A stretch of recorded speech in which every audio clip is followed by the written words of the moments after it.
Bon, petit blabla habituel qu'on ne peut pas échapper, vous pensez à vous abonner, là, c'est pas évident, hein.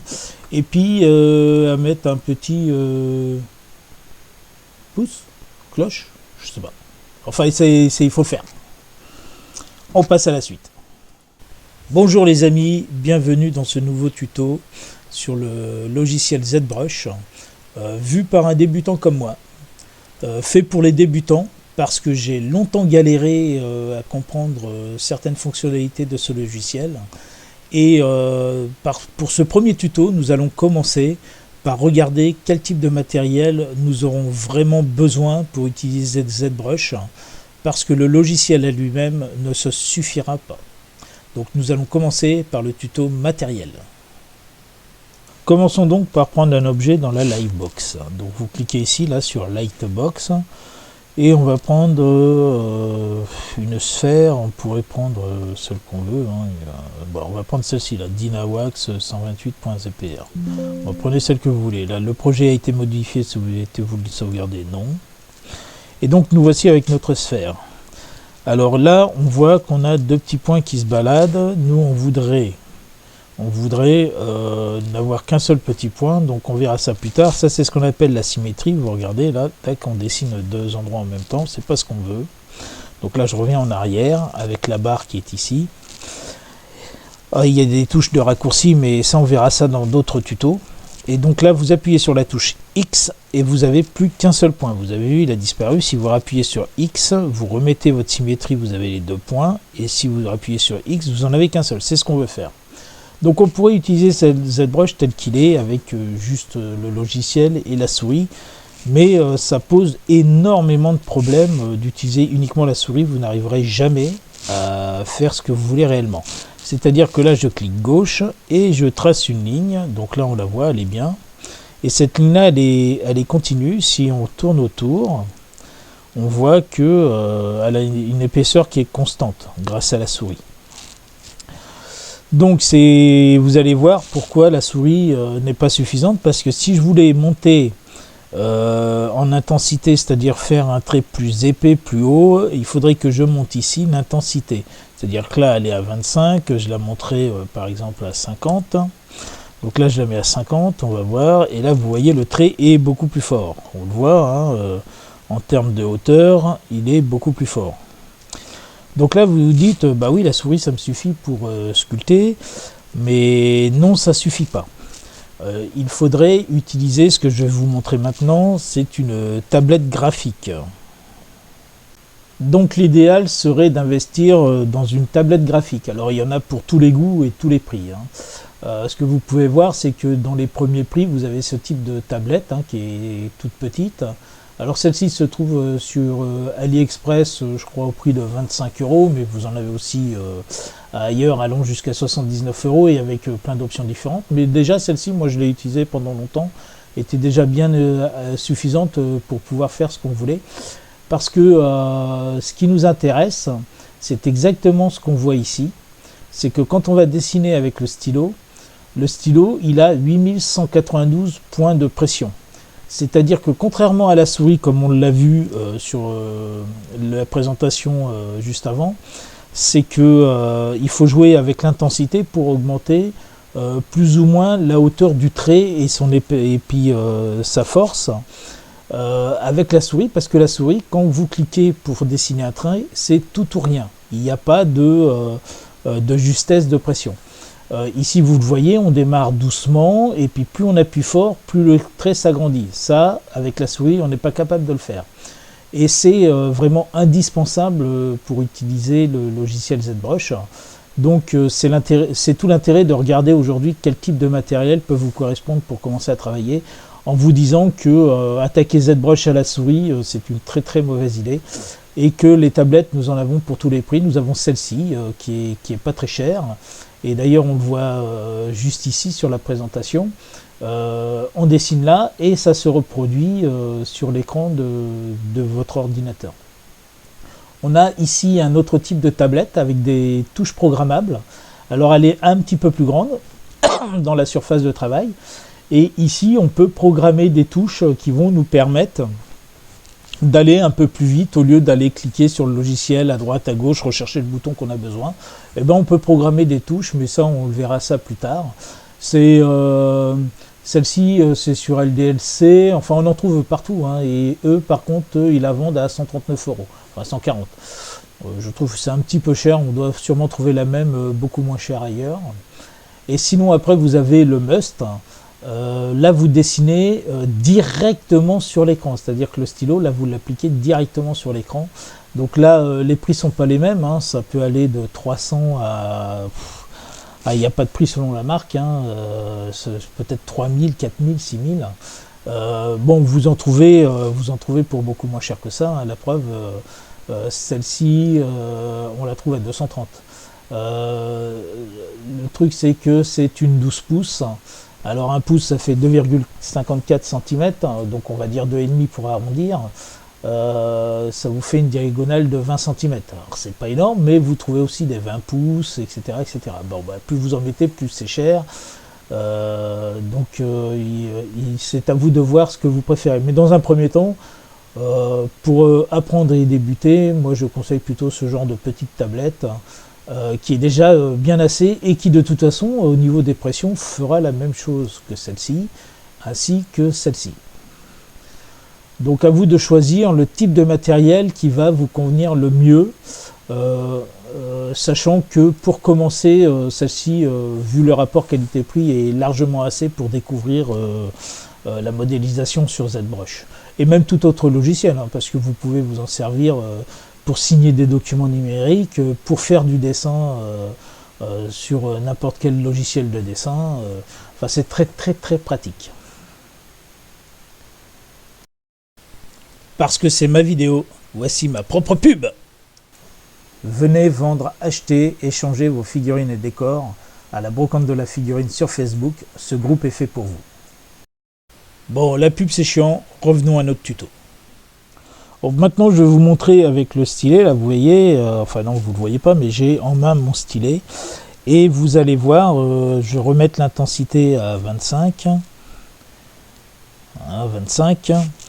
Et vous allez voir que avec un stylet, je vais pouvoir, contrairement à la souris, démarrer doucement. Et puis plus je vais appuyer, plus mon trait va être puissant. Bon là sur 25 on voit pas énormément, donc on va le remonter à 50 à peu près, voilà.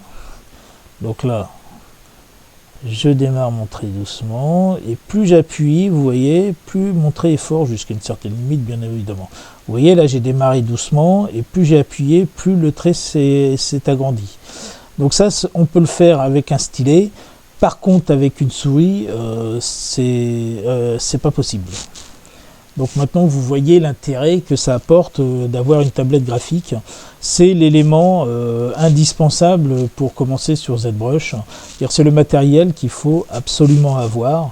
Et pour des coûts allant de 25 à 100 €, vous avez le premier type de tablette. Après, si vous préférez attaquer directement dans une gamme supérieure, pourquoi pas, hein. Ça c'est votre porte-monnaie qui décide de ce que vous allez faire. Alors, autre outil qui peut être intéressant, qui n'est pas indispensable, mais qui peut être pratique quand vous travaillez avec ZBrush, mais là le coût est quand même un petit peu plus cher, parce que ça peut aller de 140 € à 400 €, voire un peu plus, à moins que vous achetiez cet outil d'occasion, comme moi je l'ai déjà fait. C'est pour pouvoir faire la rotation autour de votre objet. C'est-à-dire que là, vous voyez, on a dessiné plusieurs traits, mais je voudrais voir ce qui se passe sur le côté ou dessiner sur le côté. Donc là, il faudrait que je fasse un clic gauche et que je bouge ma souris de manière à aller à droite, à gauche, en haut, en bas. Tout ça parce que c'est fixé sur un point. Ou alors, il faudrait que je clique ici sur le bouton pour recentrer. Ou alors, pour pouvoir déplacer, il faudrait que je reste cliqué gauche sur ce bouton et je pousse, je déplace à droite à gauche. Si je veux faire un zoom, c'est pareil. Ici, j'ai un bouton zoom 3D. Donc là, il faudrait que je clique dessus et que je dézoome, je zoome ma pièce. Et j'ai ici un autre bouton pour faire une rotation bien propre autour de l'objet, c'est-à-dire je reste cliqué à gauche et je tourne autour de mon objet comme j'ai fait quand j'étais ici, je clique à gauche dans le vide et que je fais le tour. Alors vous voyez, c'est pas très pratique. Et là j'ai aussi un bouton pour recentrer ma pièce si ça va pas. Je redézoome, etc. Je fais ma petite rotation autour, donc c'est pas toujours évident pour pouvoir travailler correctement. Et donc pour ceci, j'utilise moi un outil qui est fourni par 3D Connexion, qui a quand même un coût quand même assez élevé, mais qui est vraiment très indispensable, c'est le SpaceMousse. Alors voici le moins cher des SpaceMousse Compact, qui coûte 140 € hors taxe, hein, c'est-à-dire que c'est marqué juste ici en dessous, là c'est 166,80 €. Alors là on est chez 3D Connexion. C'est eux qui fabriquent ça. Alors je dois dire que ces outils sont merveilleux. Ce que je ne comprenais pas, c'est que à l'époque c'était Pixologic qui s'occupait de ZBrush et maintenant c'est Maxon. Donc ça a été racheté.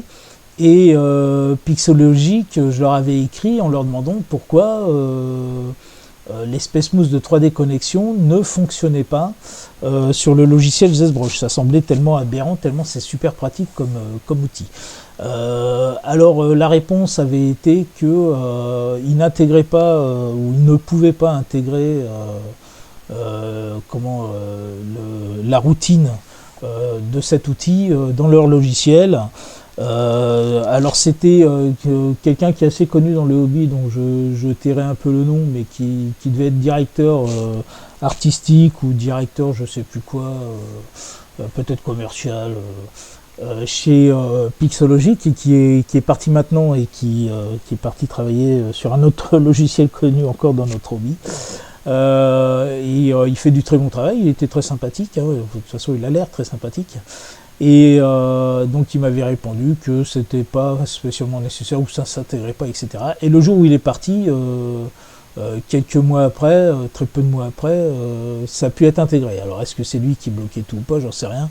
En attendant, c'est pas si vieux que ça, c'est au début des années 2021, je crois que ça a été intégré dans ZBrush pour le plus grand bonheur de tout le monde. Donc cet outil-là, c'est celui qui est le moins cher. Et c'est celui avec lequel il faut évidemment débuter pour commencer à travailler. Il a 2 boutons programmables, il a un poids assez conséquent pour être bien stable et ne pas bouger sur votre table de travail. En fait là avec ce bouton-là, vous allez pouvoir en le déplaçant ou en le tournant un peu à droite, à gauche, etc., faire tourner votre pièce et pouvoir travailler tout autour avec une aisance incroyable. C'est vraiment l'outil indispensable. Alors vous avez ce SpaceMousse là, il existe aussi dans sa version sans fil. Honnêtement, ça peut être pratique la version sans fil, mais moi ça a une durée de vie, la connexion sans fil, c'est pas censé se décharger assez vite, mais moi je trouve que le dernier que j'ai acheté il se décharge assez vite quand même. Vous avez d'autres modèles de SpaceMousse, on va essayer de voilà, donc vous avez celui-là. Celui-là, alors attendez, clac clac, ça c'est le modèle que j'ai. Alors moi je l'ai sans fil, mais finalement il est régulièrement connecté pour recharger. Celui-là c'est exactement la même chose que ce qu'on a vu, sauf qu'il a des boutons programmables et des raccourcis tout faits. Vous verrez plus tard qu'il y a des touches vraiment très indispensables dans ZBrush qu'on utilise assez souvent, qui est CTRL ALT SHIFT. Ce sont des touches vraiment indispensables à l'utilisation. Enfin, en tout cas, ces 3 touches-là sont vraiment carrément indispensables à l'utilisation de ZBrush. Elles sont indiquées là sur les côtés, et puis après, sur au-dessus, là, vous avez 4 touches programmables. Et puis les autres aussi, elles ont des fonctions différentes. Moi, j'utilise 2 touches programmables et j'utilise assez régulièrement, mais c'est sur ma tablette graphique, hein, puisque j'ai une tablette graphique où je dessine directement dessus. J'ai aussi des touches programmables qui me permettent de faire des raccourcis. Donc celui-là est quand même beaucoup plus cher, hein, 358,80. Moi j'ai eu la chance de l'acheter sur le Bon Coin pour un prix beaucoup moins cher d'occasion, hein, parce que c'est assez cher. Et après vous avez un autre SpaceMousse, il y a 3 modèles différents, toujours en version avec fil ou sans fil. C'est le SpaceMousse Entreprise. C'est celui qu'on voit là, hop, trop tard. C'est celui qu'on voit là, alors là, ça je sais pas trop à quoi ça sert, on retrouve les mêmes touches, on retrouve d'autres touches programmables. Bon, autant dire que là c'est vraiment une utilisation très professionnelle, parce que pour vous rappeler de ce que vous avez mis sur les touches ici, il faut vraiment s'en servir très très souvent, parce que sinon vous allez complètement oublier ce que vous avez programmé comme touche. Mais ces outils-là, on va regarder tout de suite sur ZBrush, et vous allez voir l'aisance que l'on a à l'utiliser pour pouvoir tourner autour de notre sphère beaucoup plus facilement que d'utiliser les boutons qui sont sur ZBrush. Donc nous revoilà sur notre sphère avec les traits que nous avons faits, et je vais vous montrer en utilisant mon Space Smooth avec quelle facilité, sans avoir à utiliser ces boutons, comment je tourne autour. Vous voyez, regardez, là j'utilise mon Space Smooth, je peux zoomer, dézoomer, tourner autour, et par exemple je pourrais sculpter comme ça. Bon, là je le fais à la souris, puis après tourner assez facilement, puis me dire fais voir ce que ça donne au-dessus, ok, etc., etc. Alors vous voyez avec quelle aisance on peut tourner autour, et où cet outil Space Smooth, qui n'est pas forcément indispensable, hein, mais qui donne une aisance de travail assez facile. Et enfin bref, moi je le trouve indispensable, mais pas forcément, hein. On peut l'utiliser ZBrush juste avec la tablette et puis les rotations de la souris, etc. Mais vous allez perdre quand même du temps à vous recaler, à regarder où est-ce que je veux aller là, attends je tourne pour essayer d'aller là avec le bouton. Enfin, quand vous utilisez zoom comme ça, vous voyez, là vous faites le zoom, vous ne faites pas ce que vous voulez, alors qu'avec le Space Smooth vous faites le zoom tout en vous déplaçant. Là vous allez recentrer, après vous allez vous dire il faut que je me déplace, alors vous restez cliqué, hein, parce que si vous décliquez, bah, vous vous déplacez plus. Vous dites il faut que je fasse une rotation autour, et puis après je me redéplace, etc. Alors qu'avec le Space Smooth, vous voyez, je me déplace tout en tournant autour, et puis je place ma sphère où je veux, et je travaille comme j'ai envie. Donc ça c'est un matériel qui peut vite s'avérer indispensable si vous utilisez beaucoup ZBrush. Bon, si c'est pour de la découverte et faire quelques trucs et puis après revenir à des choses simples, la tablette graphique suffit, les boutons suffisent, on s'en sortira. Moi j'ai pendant longtemps pas pu utiliser de Space Smooth parce que justement il n'était pas intégré à ZBrush dans son fonctionnement. Ça a été une vraie révolution quand ils l'ont mis, un vrai bonheur pour tout le monde. Il n'y a personne qui peut dire que ça n'a pas été indispensable. Je ne comprends pas que Pixologic à l'époque ne l'ait jamais intégré, tellement c'est génial de l'avoir. J'espère que ce tuto vous aura été très utile, et je vous dis au prochain tuto.